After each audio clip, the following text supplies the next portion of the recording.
High, YouTube খুললেই শুধু মোমো মোমো মোমো, যেদিকে তাকাবো সেদিকেও মোমো, যেদিকে তাকাবো না সেদিকেও মোমো।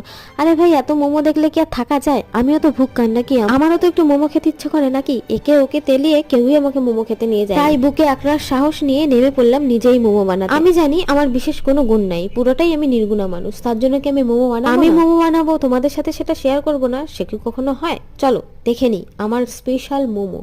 প্রথমে ময়দাটাকে ভালো করে ঢালাই ফালাই করে নিলাম, তারপরে গাজর, বাঁধাকপি, টমেটো আর একটু ক্যাপসিকাম ভালো করে কুচি কুচি কুচি করে কেটে গরম হয়ে যাওয়ার পরে সবজিগুলো সব দিয়ে দিলাম।